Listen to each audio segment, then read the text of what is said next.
TheChowTimePod. It's your host, Red. I got a video today from O'Shea Duke Jackson. He did a video on a black woman that's been trying to date overseas in Africa, and she's having issues. And we're not hating on her or anything. We're just going over some of the issues that I think Western women would have when trying to date men in other countries. So please like and subscribe down below. I'd really appreciate that. And let's get to that chow. It's chow time. Most of those men in those roles, earning those type of incomes, living that type of lifestyle that I was familiar with,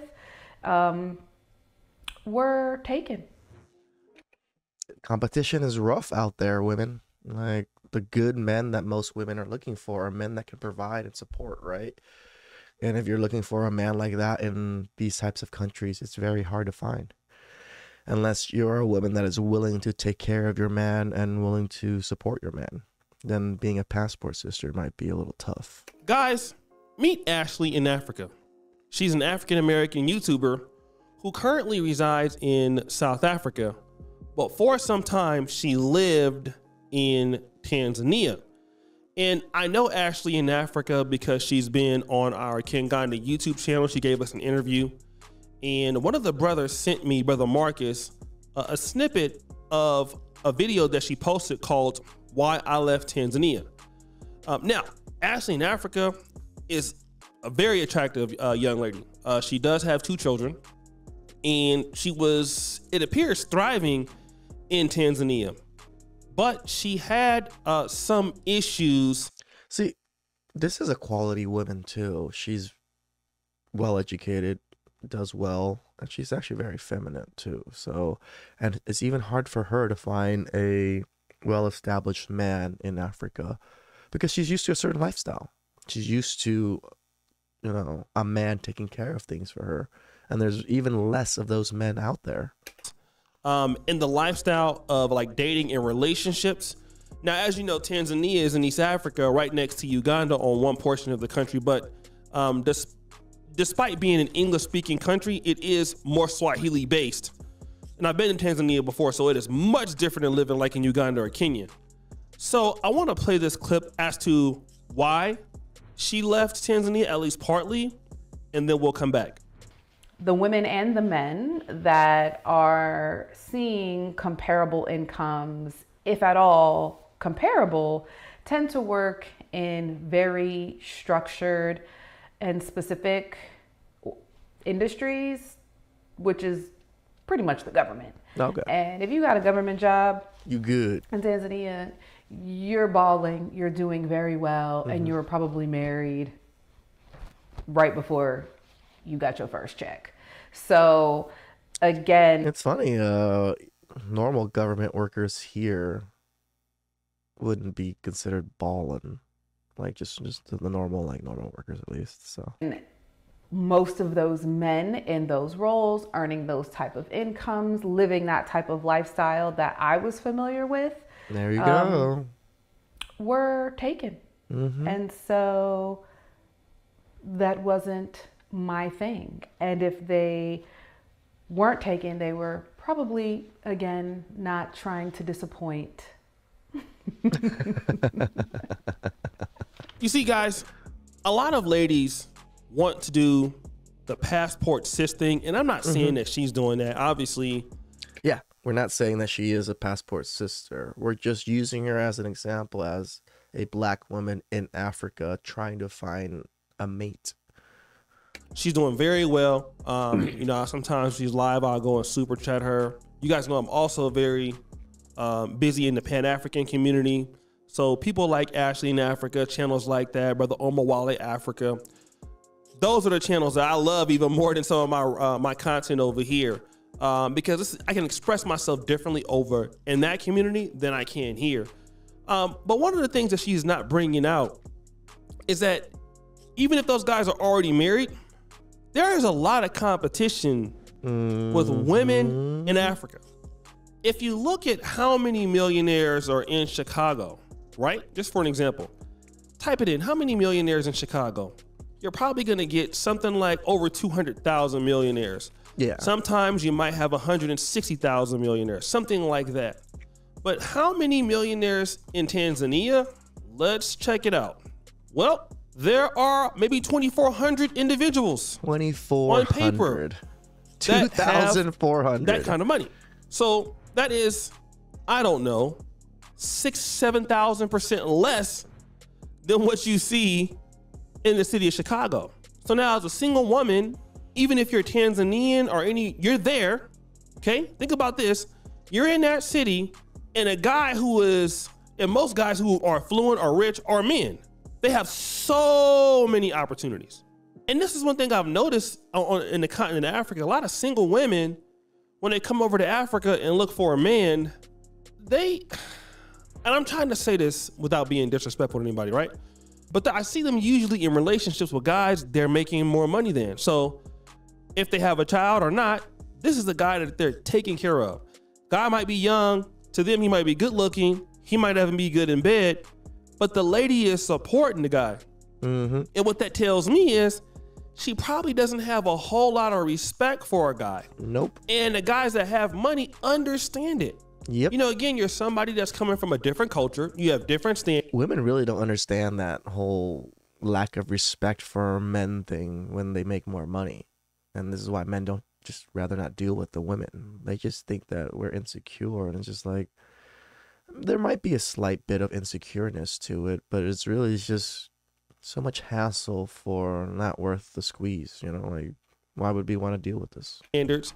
What you need from a man is much different than what you've been getting in the States. And, you know, and a guy might be enamored with the fact that you're from America, but if he's already married, what would that make you? Side chick. It would make you, possibly, if he deals with you, a temporary or a permanent side chick. Damn right. And if you're looking for somebody to marry you, it's probably going to be difficult because you don't know the culture. You would be a foreigner.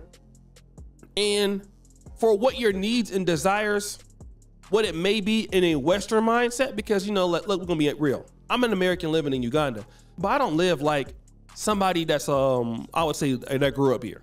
There are certain things that I need. Even for rich people, I might have certain desires that I need for my culture in America as an American that somebody who's rich here probably don't really look at it that way, don't need it. Like, I need fiber internet. Damn that right. might not be necessary for somebody who's rich here.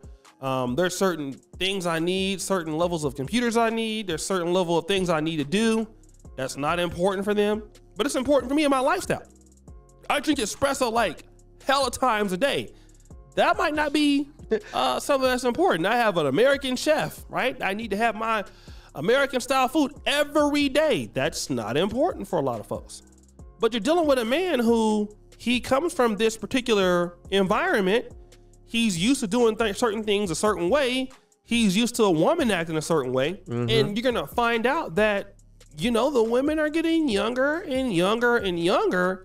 And that it doesn't cost as much as it costs to maintain a woman from the States. Mm-hmm. And so when these women are coming over to these countries, it's not like the men. The men are coming over to, let's say, Brazil or the DR mm-hmm. or certain parts of Africa. And you're coming in with resources, yep. usually, or some level of resource that you can, you know, add and do your thing. Unless, you know, you're the women that think that we're just dusties and have no money and, you know, just looking to take advantage of women. And yeah, then we're poor dusties. Whereas with the ladies, they're coming over, but they're going to have that need to be provided for. Yes. And that is where I always say, this is when I always, like, men and women are different. We're looking for different things. So passport bros looking for a wife overseas, we bring our finances, we bring everything as if it was a normal relationship. It's exactly the same. But for women, it's different. For you to go to a third world country, the likelihood for you to get a normal relationship out of that is very unlikely unless you're willing to give away the amenities and all of that lifestyle of the West to find someone of lower status, in a sense, because the higher status men are never going to give you the time of day, especially in these countries. They're used to the women in their country. They know what they can get. Then they can get pretty much anything.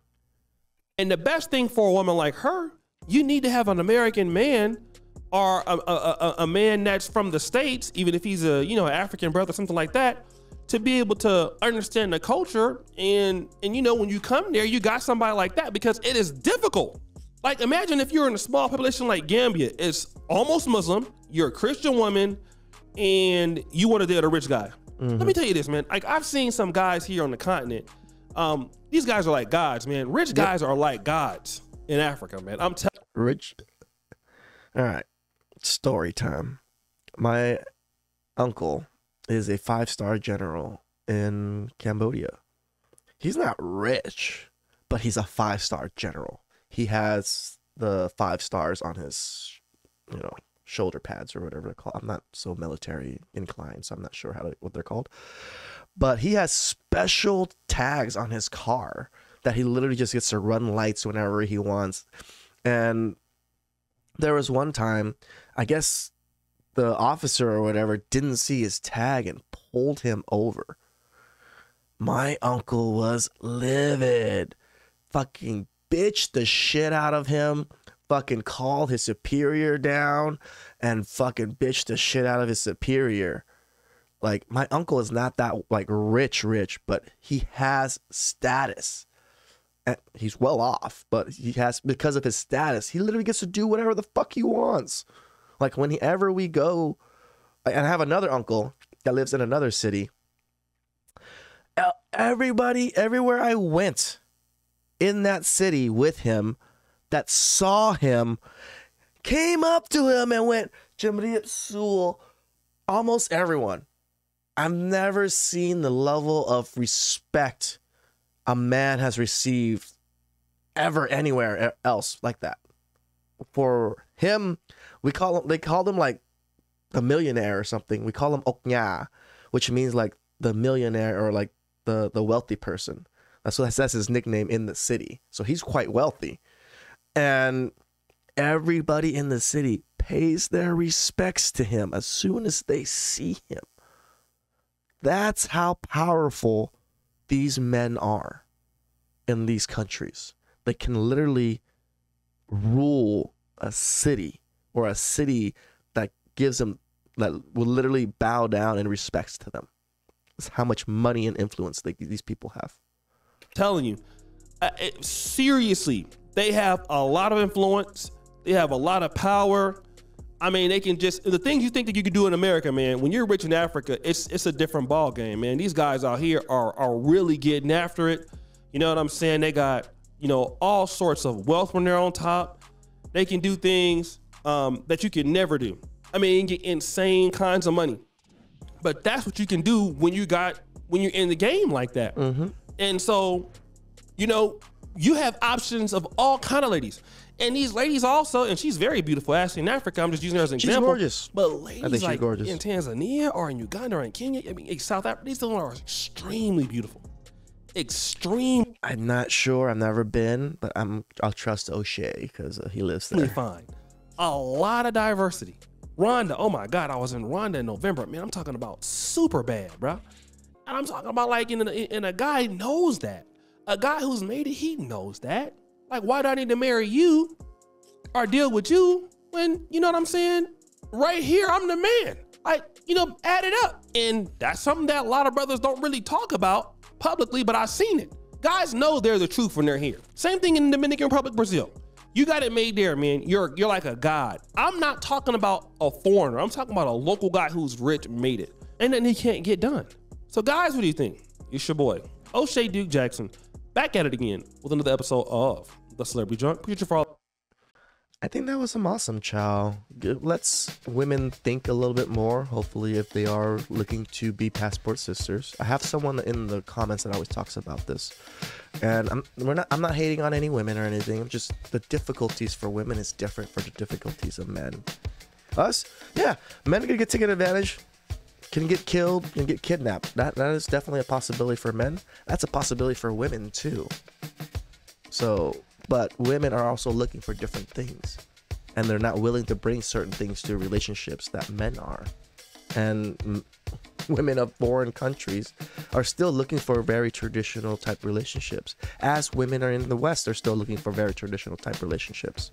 Just, you're not going to find someone that's doing more better than you and they can take care of you, and usually it's these types of countries. So it makes sense for like that one Asian woman to be saying, oh, they're gonna go to European countries, they're gonna go to Italy and all these types of countries, and like, that's great for you if you can kind of get those type of men, because even in those countries, the women in their countries are so much better and so much more well behaved in a sense. So please like and subscribe down below. I'd really appreciate that, and catch you guys next time.